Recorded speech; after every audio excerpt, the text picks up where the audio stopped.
Y'all, more or less, we are here. Another episode. Joining us today is Sammy Rae. Hello. How's it going? How are you really feeling today, more or less? I'm feeling good. I have a handle on how I'm feeling, I'll say. I'm a little stressed. We're getting ready to embark on this 7-week album tour, which is our biggest tour ever. And we're like pulling out all the stops. And I am kind of creative director of the whole thing. So I'm like navigating what the set looks like and the wardrobe, and it's all kind of in my house. So I'm good, a little stressed, but I think I'm handling it well.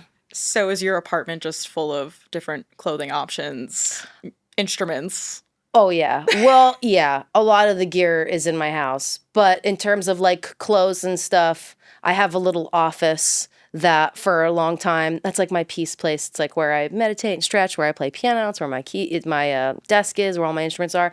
And I used to just like put all the tour stuff in there and shut the door so I wouldn't have to look at it. But I made this like concession with myself this time around that I really need to keep that space for myself, which means all the tour stuff is in my living room. Okay.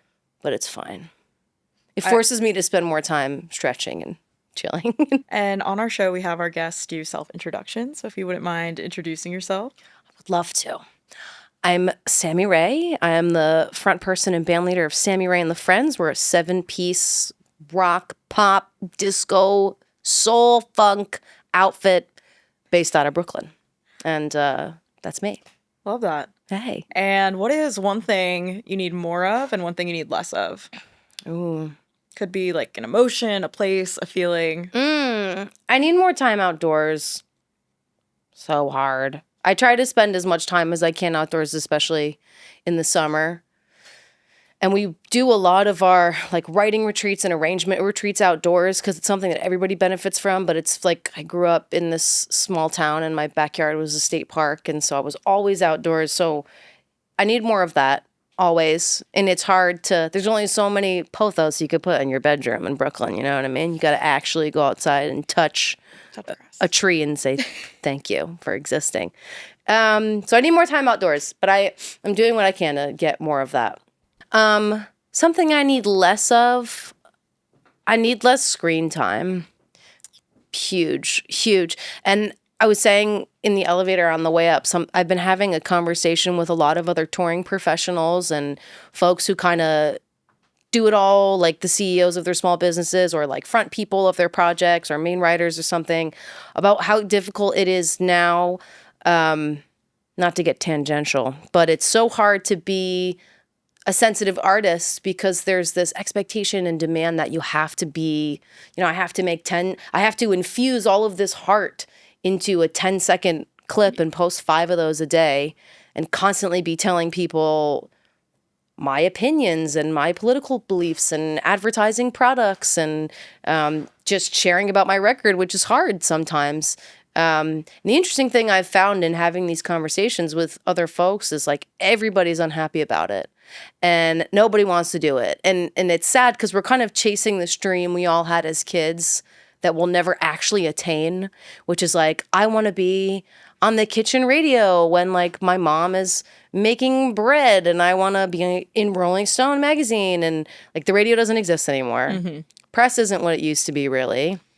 And you have to just kind of be consistently present online. So it's tough. And it's kind of like a grappling with what could have been and will never be, if that makes sense. Yeah. It's not all doom and gloom. The internet does a lot for bringing communities together. There's a lot of wonderful things about the internet, but in short, I need less internet and I need more grass touching. Yeah, we just did even a poll on our stories last week, and we try to do it weekly of, what do you need more of this weekend and what do you need less of this weekend, and the highest amount was less internet. Ironically, as they're taking the poll on the internet, literally on social media. Wow. But it's so... How interesting. It's very interesting, very ironic, because we're all feeling it in different ways. But I find when speaking to musicians, this is kind of a now non-negotiable part of the job. And everyone individually has to find a way that feels good to them, that feels authentic to them, that feels healthy for them. Yeah. And it's tough because in all of those things, you have to do what's authentic and true and makes sense to you and what's healthy for you. But there is also this constant pressure. And also there's just so much going on in the world, and there's this consistent pressure of you're not saying enough about what's happening in the world. You're not saying what I want to hear. And it gets tough. It gets really tough. Especially, I find, in talking about media consumption and living in a world that we are all consumed by media. If there's days, I can imagine as a public figure, there's days that you don't want to turn on the news or don't want to open up your phone and see headlines, but yet even if you spent a day to be totally off the grid and something catastrophic happened, you would be expected to say something despite being on a desert island somewhere with no cell service. There would be this expectation of, oh, Sammy hasn't said anything on this yet. Girl, please. Literally, you know? Yes. And I want to also, to expand on that, there's this sort of like expedience, which is expected.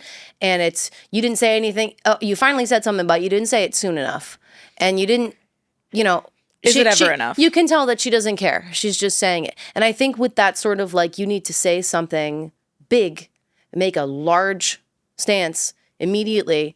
A lot of, number one, misinformation is spread that way because whoever's on the other side of the camera isn't given enough time to actually educate themselves.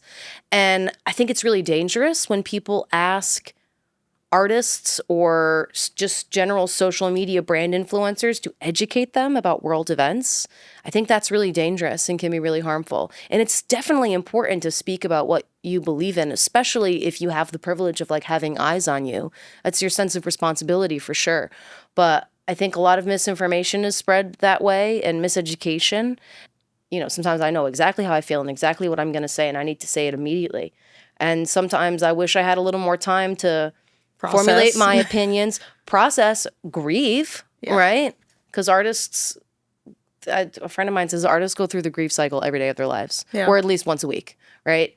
I need time to process all that, figure out how I'm feeling, and then figure out how to say it in a way which isn't limiting or over anybody's head or exclusive to how I might feel, but not so generic that I get this like, you didn't actually say anything. So it's tough. It gets tough.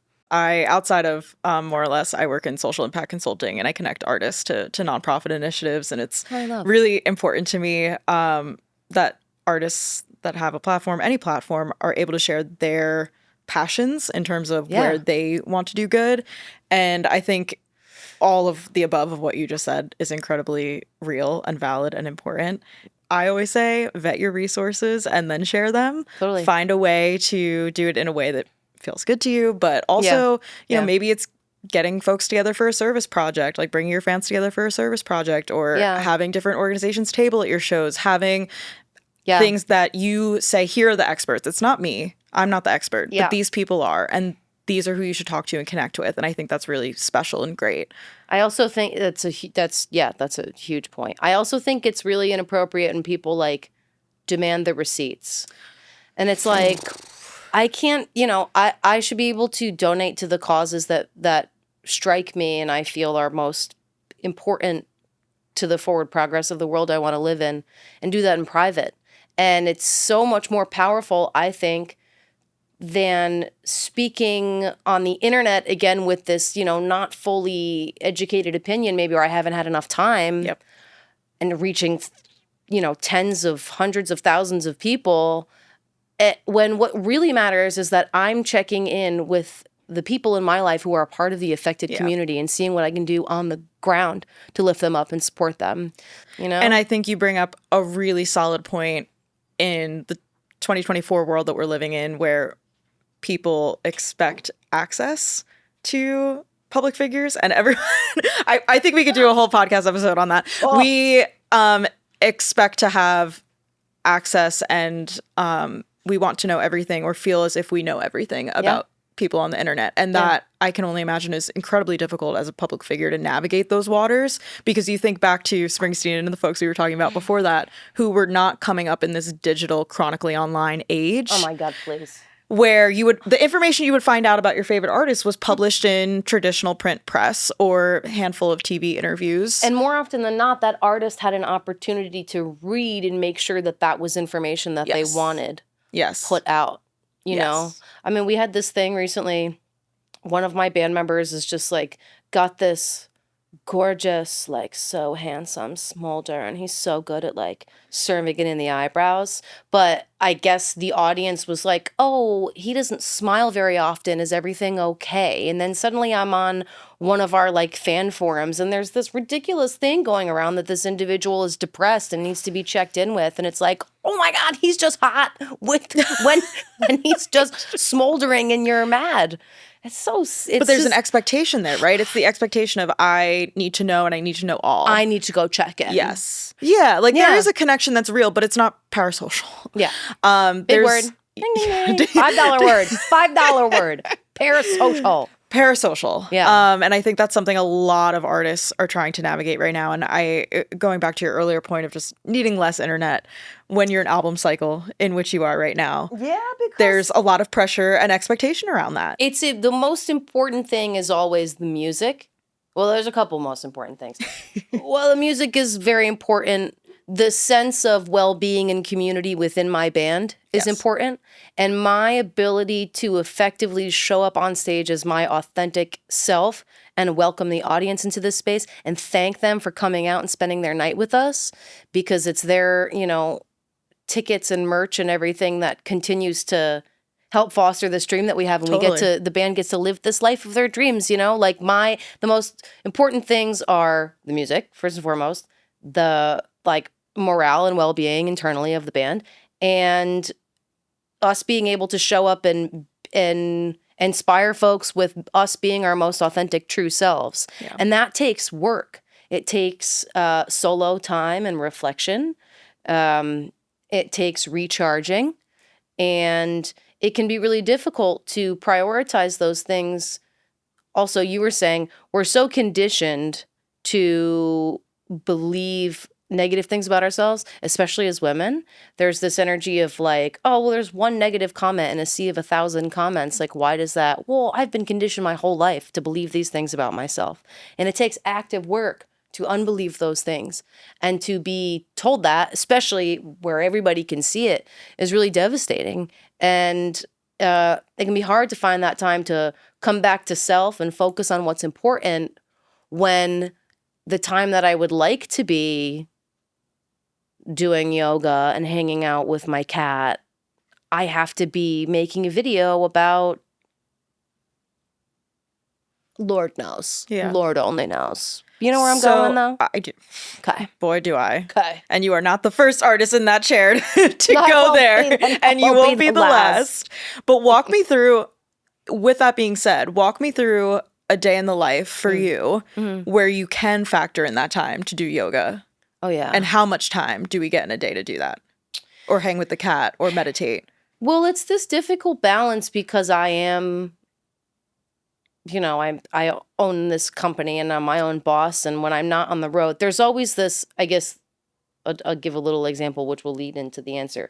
There's always this reintegration period when getting on the road or getting ready to go on the road or coming off the road, where I've been in this incredibly stimulating environment where I live with 11 other people and I sleep in a coffin that moves all night long. And every day I don't have to be awake until 5 p.m. For sound check. Yep. I don't usually fall asleep until 4 o'clock in the morning.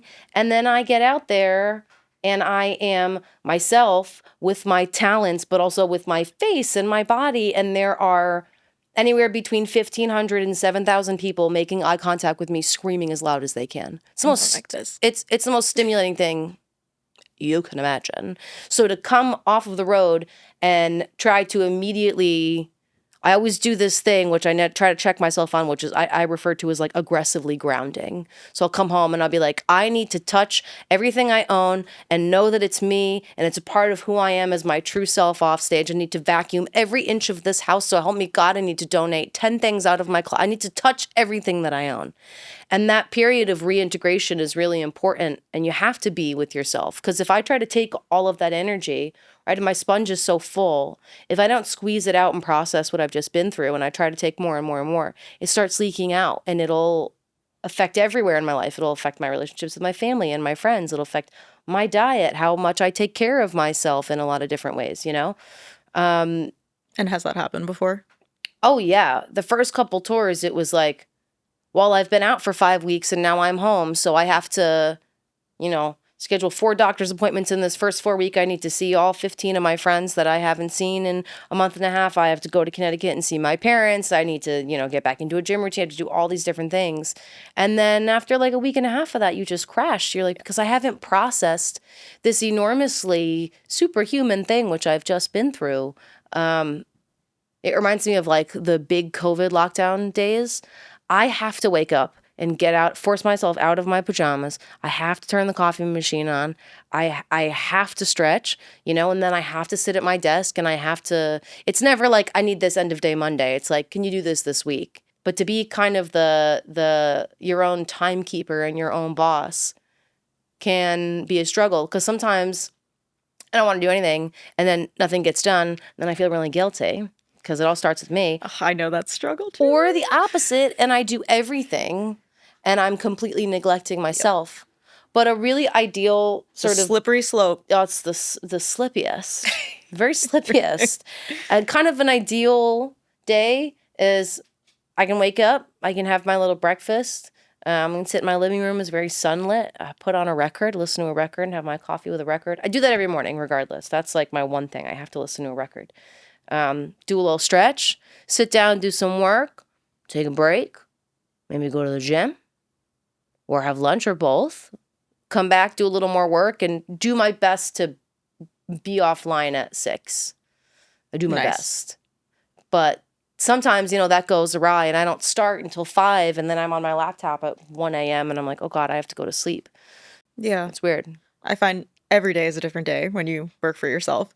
No day is the same. That's every single day. And there could be a house on fire at any random, but you could plan for a day and then the day goes south. Yeah. And you have to check yourself on this, like, oh, I had a sauna session booked. I'm going to go into Manhattan and go to the sauna. But then somebody goes, hey, we need this by Friday. And you go, oh my God, that's bigger than I thought it was. I should start right now. And then I take this thing that's solely for me off of the table. Yep. Like you said, the day goes awry. Or I get into this, I get my wheels spinning sometimes where it's like, well, I thought I was going to have to work until 4 today, but I was done at 2. And then I force myself to find something to make something better. Like, oh, well, in 6 months, I'm doing this. So I should sit down and start planning what the cover art of a song that hasn't even been written is going to look like. No, you should go eat something and go to sleep, Well, because that can't feel productive. It's, oh my God, girl. We get addicted to that sense of productivity. But what is the output actually productive is what I'm finding. I'm having to ask myself, okay, if I do this right now, is that productive? And is it my best work if I do it now? Or if I take a beat and again, maybe process or dig deep a little bit. Yes. Will it be better? Yes, probably. Right? Yeah. But we're so hamster wheel. Mm-hmm. I need to do it now because if I don't do it now, then it's never going to get done. Mm-hmm. And if it's due by this day, and it goes on and on and on. It's like the laugh of the century because it will get done. It will get done. But for some reason. Yeah. Yeah. And to be in something which is so grassroots, and I have my hands in so many things on this project, and so much of it starts and ends with me, that you get addicted to that sense of productivity, and you also get a sense of guilt. I work through this with my therapist quite often, and I'm getting better at it as well. But at the beginning, when it was like everybody got on payroll and I started to have a couple people on crew, and then I had, a social media person to start helping, I was dealing with this feeling of it all starts and ends with me. And if I'm not giving 110%, 24 hours a day, I'm letting the people I love down. Because if I'm not going at 1,000,000 miles an hour and doing and thinking of problems that don't even exist yet and solving them, then everybody I love can't pay their rent. And, this person can't save for their kids' college fund, or they can't pay their medical insurance. And, my therapist is like, people have self-autonomy and you need to not take that away from them. You know what I mean? Yeah. Yeah. Everything you just said is also how I feel about the show for anyone listening.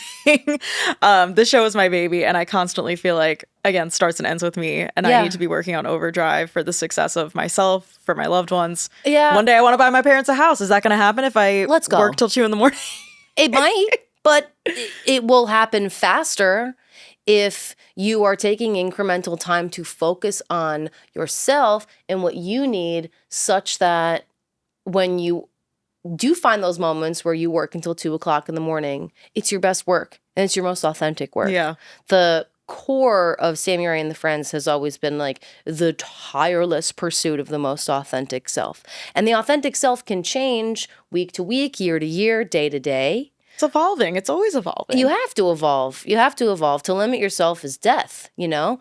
And that's always been kind of if there was two core things about Sammy Rae and the Friends. One is existing in a place of gratitude and figuring out how to say thank you a million different ways every single night, because it's not even about us. It's about the audience. Yeah. We're just here to facilitate an environment for them. And we can't do this thing without them. So we want to be grateful and say thank you a million times. And the second thing is like, hopefully in just being your authentic, true self, you can inspire the people in the audience and on the other side of their phones to do the same. And I kind of set that bar early on in my early days in New York, because I would go see, I'm thinking of this one thing. I was on this Galentine's Day lineup at a venue that doesn't exist anymore. So it was me and like 20 other femmes playing for like hours. And there was this one gal for her 25-minute set. I must have watched her put on makeup, press on nails, the fit, the hair for like 2.5 hours. And then she went out for her 25-minute set and she came off stage in the middle and did a quick change and then went back out and did it again. And then in the green room, I'm watching her spend 90 minutes taking all of this off to come back to herself. And on one end, that can be for some artists an exercise in like self-preservation. Yeah. Chapel Roan's been talking about this a lot. That's exactly what I was thinking. Which is, please... We can't even, if you get me started, we'll never stop, okay? We'll have a part 2 queen, just on that. Literally queen. Everything she says, I'm like, thank you. Thank you. Literally, yes. That, and that. Oh my God, we need her. We're so grateful to have her. But anyway, from the very beginning, I saw that experience, and then I was seeing other things, especially with women in the industry and in that scene that I was coming up in New York. And I was like, oh my God, if I do this and try to appease the audience and be super palatable and super easily digestible for every single show, I'm going to die. I'm actually going to die. And I want to do this thing forever. The longevity was always the vision, sustainability. And it's not sustainable to put so much effort into transforming oneself in all aspects. I would rather spend that 90 minutes breathing deep and like taking a cold shower and getting ready to go on stage. And I'm not knocking people who really love to do that and fully transform, but it just wasn't for me. That's kind of not, I didn't, come up in that sort of, it's always kind of like plain Jane. And I think it just gets exhausting and would get quite tiresome quite quickly to spend so much energy becoming something that I am not, because it's more easily digestible, palatable, or more palatable. Yeah. So that was like bar from day one. Is like, if it doesn't feel, as soon as it stops feeling authentic, you gotta run for the hills, mama. Get out of there, because you're gonna get tired, and then it's gonna end too fast. And then it's not fun anymore. It's not fun anymore. Yeah, it should always be fun. Oh yeah. And I feel like if it's not fun, I'm not available for the gig. If it's not fun, don't call me. If it's not fun, don't call me. But you and the band, all of what you do is entirely fun. And it's to create that experience. Thank you. For other people. Yeah. And I'm curious, here we are, debut album. Please. How do you cultivate that live experience and throw it into a project? Oh, that's a great question. Because I'm thinking of an experience, right? You're giving the audience an experience. So much of what you do as a band leader, create that live experience for the community on stage and the community off stage. Yeah. So that energy, how does that energy come through and shine on a debut album? I think we've gotten better at it over time, because in the early days it was solely what is best for this recording. Okay. And we would do things like, I was just listening to like, not a deep cut, but a bit of an underdog is the song Saw It Coming that we have. That was like a single in between EPs, and it's one of my very favorite pieces of recording that we have. And I was listening to it the other day, just listening back, and it was sweet because you could hear how young we are and how much we're still getting to know how to play with one another. But I had totally forgotten that like a cornerstone piece of that sound was my drummer Seabass playing congas. And examples like that, where then you get on stage and people are like, I was so excited for the congas and you didn't have congas. It's like, yeah, because I couldn't afford to bring congas out because I don't have enough microphones because I can't afford enough microphones. So over time we've gotten, and just or BYOC, bring your own conga. Bring your, please. This store, bring your BYOB, bring your own bongos.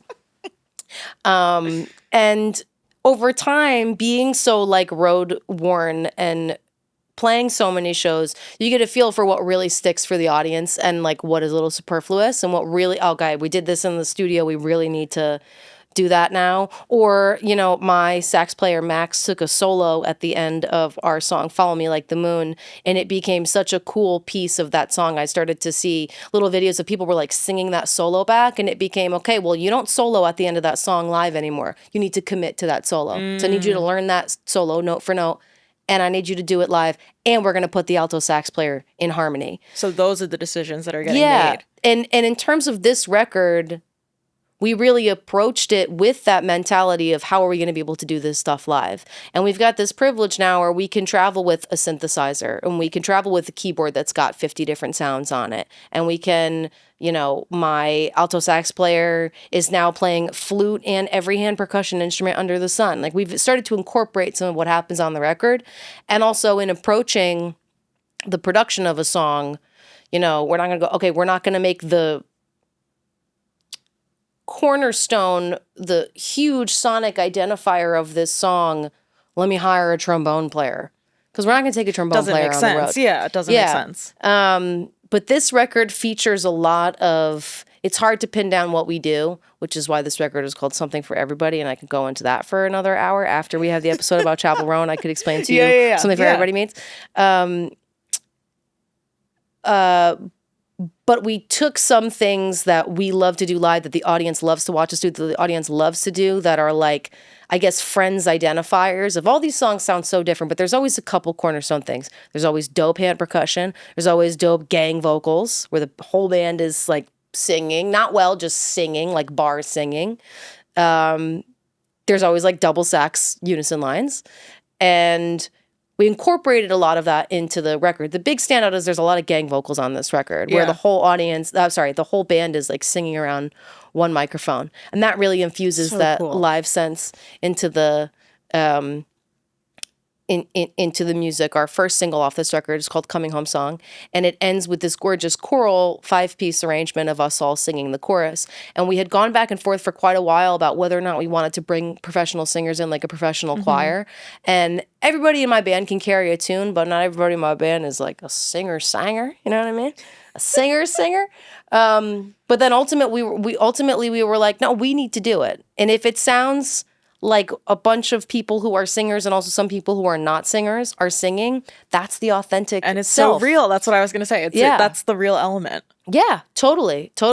My our bassist JQ, who is also our music director and was the one who founded the project with me all the way back, he always says that the record is a snapshot of how that song sounded at that time. You know, because we play songs that came out when we were like kids, and you know, 7 years later and hundreds of shows later, we don't want to play exactly what's on the record because it's not fun for us anymore. But the audience knows the record. If the audience wants to hear the record, they can listen to the record. Yeah. They want to come to see a live interpretation that is like fresh and new. And so we feel that sense of liberty to expand on what's on the record, because I think it makes for a more interesting listening experience, you know? Totally. There is a song on this project called David. And David is not a new song. No. It's an oldie. It is an oldie. And for those listening, David is a beautiful track that you should listen to. Focuses on male mental health, and I'll let you explain. But I'm curious, why this project? Why put it on this album? That's a great question. Well, this project is myself, Debbie Chong, and the 5 most wonderful boys you can possibly imagine. And we're a family. And we've decided from the beginning we were going to be a family, because because of that longevity thing. And to be family, to maintain these relationships with siblings and, like cousins, that sort of energy, there has to be consistent communication. There has to be check-ins. And that's one of my notes, by the way, for folks listening, is managing communication. Oh, yeah, totally. Totally. It's got to be real. Yeah, it has to be real. But all this to say, over the course of the last couple of years, I've watched these 5 men become a part of this sense of family and learn how to share their emotions in a safe environment, some of them for the first time in their lives. And this sounds crazy, but I love men. Like, I'm fascinated by boyhood because I was raised by strong, powerful men. I have a brother who I love so dearly. I have a lot of male friends growing up, and kind of experiencing like boyhood and manhood from the outside was always so interesting to me because it wasn't my reality. Yeah. So it's like foreign and interesting to me. And I don't think that we tell these stories about men's mental health or men processing their emotions or men dealing with, the crux of David is he's got this complicated relationship to this woman in his life and also his mother. We don't talk about the mother-son dynamic. Never. We don't talk about men who deal with depression, and I thought it was time and it was important to tell that story. So that song was originally written for another project I was in called Newcomers Club, which was a like tight harmony, Crosby, Stills and Nash kind of folk project. And it was very beautifully delivered by that project in a very gorgeous, listenable, harmony-focused way. And it was so beautiful. But I wanted to bring it back as a Friends song because I wanted it to have a life where it hit a little harder. And if I can, a little about what that song is about real quick. So I was on this, I was like 20, maybe 21. And somebody was having a festival. Okay. Now this was just somebody who happened to live on a farm and their parents were out of town for the weekend. And they had like 8 bands show up and everybody was like real bootstraps, like in a tent with no blankets, sleeping sort of thing. And we're all just like performing through a PA on the front porch. But it was a lot of fun. And as I get there, everybody was whispering about this guy that was coming late. Well, I'm not going to say his name, but like, when's he coming? It was, oh, he's coming late. He's coming from a thing. And everybody seemed so excited to meet this guy. And when he showed up, he was like the life of the party. He was so big and so bubbly and so excited. And he brought the drugs. And I watched him do a lot of drugs. And he was so, everybody wanted to be around him. He had this like shine to him. And I immediately took a shine to him and was so interested in him. And as the night starts to dwindle and he drinks pretty much a bottle of wine, I just ended up next to him on this like Adirondack chair. And I'm a complete stranger. And this guy dropped everything and just broke down and told me the story of his really traumatic upbringing with a very complex relationship to his mother. And I'm watching this guy who was like, first of all, like big, strong, cool looking, life of the party. Everybody couldn't wait for him to show up. Just start bawling his eyes out about his past. And I was so moved and inspired by that. And I have this image in my head I will never forget for as long as I live. This farm was like, there was this little pond there.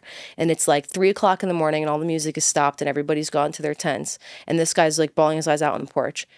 And then he just gets up and he's like, well, it's nice talking to you. I'll see you in the morning. And he goes in this little canoe. It's like 3:00 in the morning. And there's like this little canoe. And he rows out to the middle of this pond by himself. And he just like sits in this boat.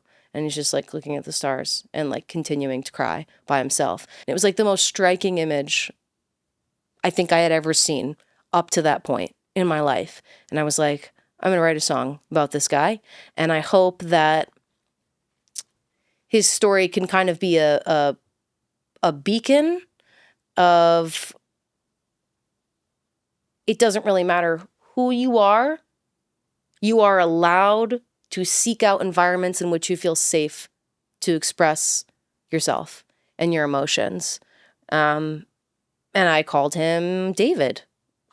because I had this image of the biblical David and Goliath, where there's this big Goliath, all these like giants in his head and all this depression and all this trauma. And here's this little guy who just like in his quiet way feels safe enough to cry. And in doing that, he kills a giant, you know, which is this one little pebble. He kills a giant. And so I named that character David, and then we wrote this song. I sang it with the folk group, and it was amazing. And then coming back to this record, now having had so many years behind me of having fallen so deeply in love with these men that I spend my life with, making music and traveling and watching them grow and express themselves and feel safe to stand firmly in their emotions, I was like, well, this record is so much about who we are also as a project, and I need to tell that story because it pertains to so many of the men in my life, and I want the men in my audience to feel that sense of freedom, I guess. So yeah, it's a very long-winded, that's what David is about. Oh, it's beautiful. That's incredible. Thanks. And if I may, that says a lot about who you are as a person, to be able to hold space for someone in that moment. Oh, yeah. And I hope that you, anyone listening, it's on us to create those environments for more men, for everyone, really. But to create spaces where people can put the mask down and be their most authentic selves. Yeah. It all comes back to what you were saying, but to be able to do that for men in particular, where they're essentially pressured to never show that side. Yeah. Yeah. It's like I love my dad. My dad's my best friend. And so much of who I am is because of my dad.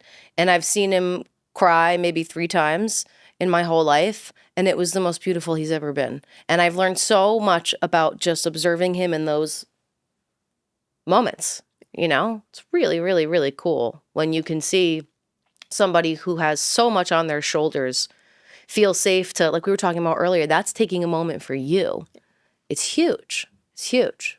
Yeah. And unfortunately, I think the story that you shared, there's so many different versions that exist of that similar story. Oh, yeah. I can think of a handful of people in my life and strangers that have passed through in my life that have experienced something similar, and it's all too common. So I commend you for bringing that experience to music and sharing it with the world. Thanks. It's really beautiful again. And for those listening, press pause and go listen to David and then come back. Yay. And listen to the entire album because it's really, really special. I want to come back a little bit to the beginning when you mentioned that the dreams that you had when you were younger, and most artists did, of being on the cover of Rolling Stone and traditional print and being on the radio.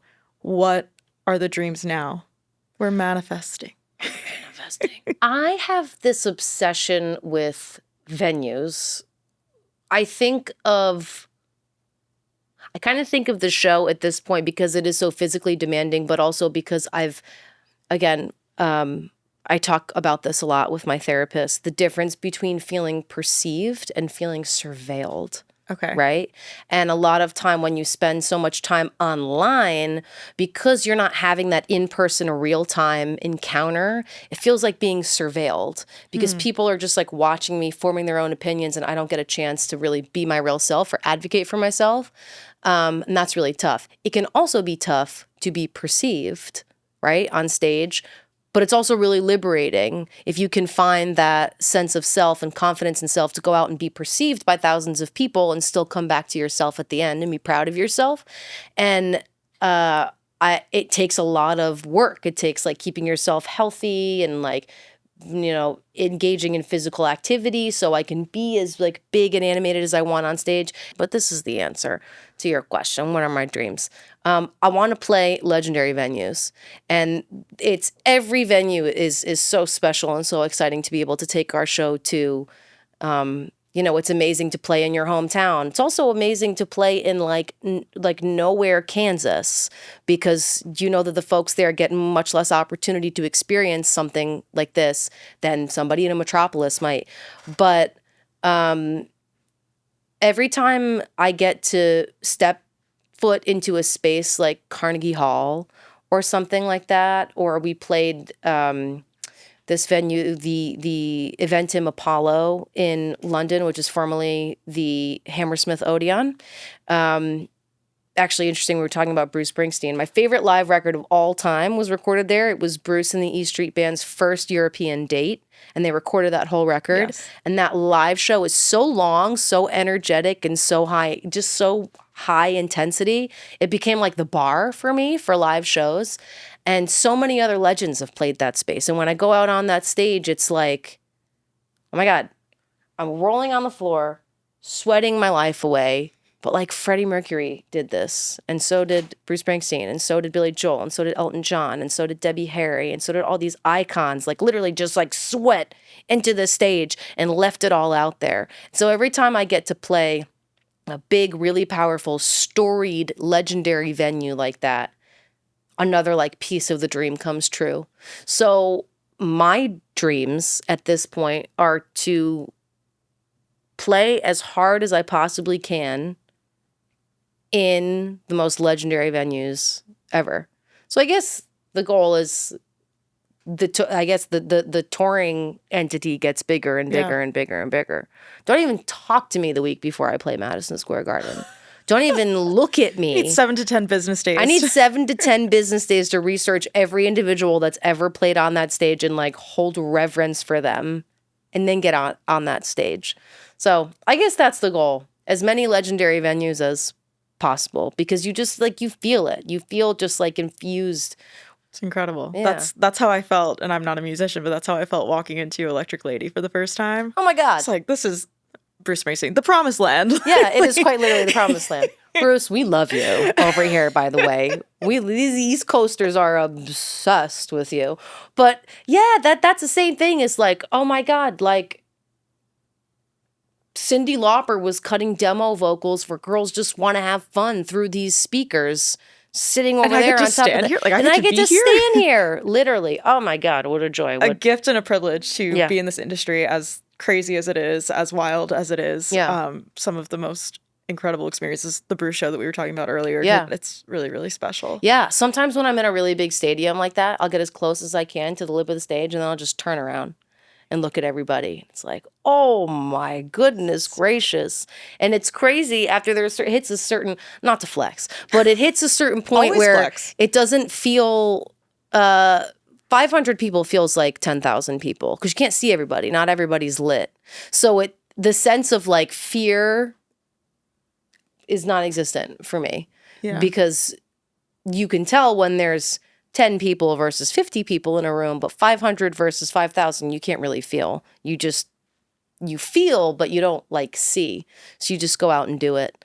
But it is really wonderful to be from an audience perspective when everybody's lit and you're not on stage under your own lights, to see so many people gathered to watch you do the thing that only you can do. It's amazing. And they're there for you. They're there for you. Yeah, if I think about that too much, I go crazy though. So all right, try 3. Not to think about that. Well, Sammy Rae, I will be there when you play the Garden, because I know it'll happen. Let's go. It's absolutely going to happen. I know that it too. It is happening. Yeah. Period. It is.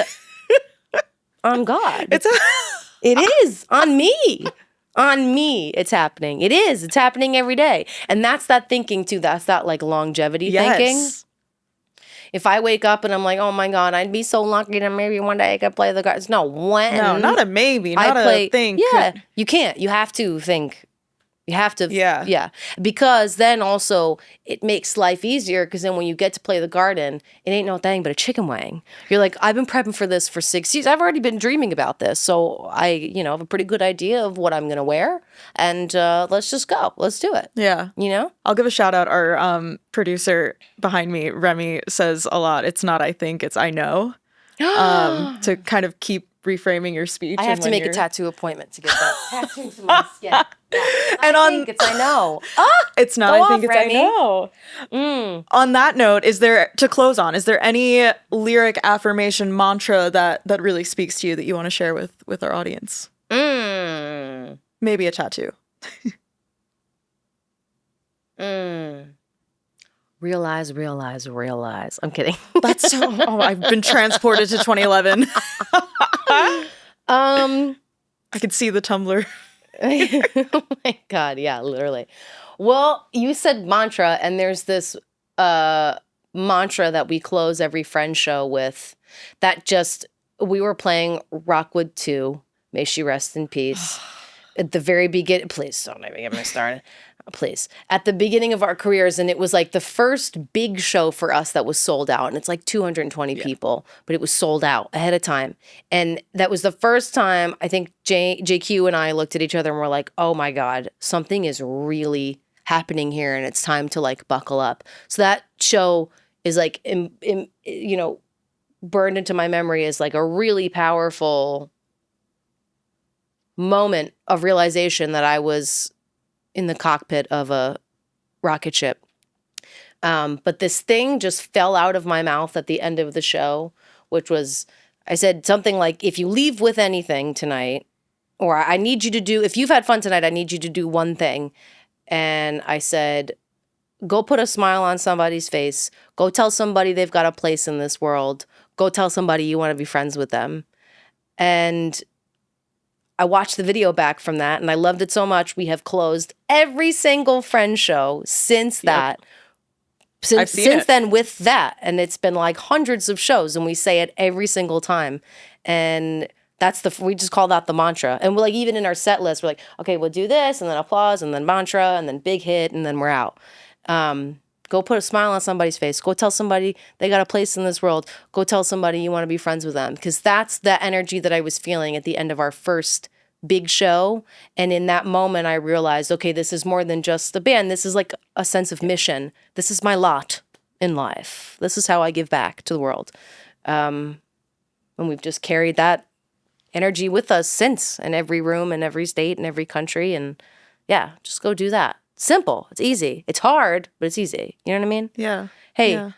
I really dig you. I want to be friends with you. It's so, I can transform the way that you're valid, you're wanted, I enjoy being around. You can transform the way somebody feels about themselves. And it can be hard to say that, but it's not actually hard to say that, you know? Yeah. So yeah, maybe that. Incredible. Thank you. Thank you for being here. Thank you for everything you just shared with us. I was so excited to come here. You don't even, thank you. Thank you. Oh my gosh, I'm psyched. I love it. Thank you for having me.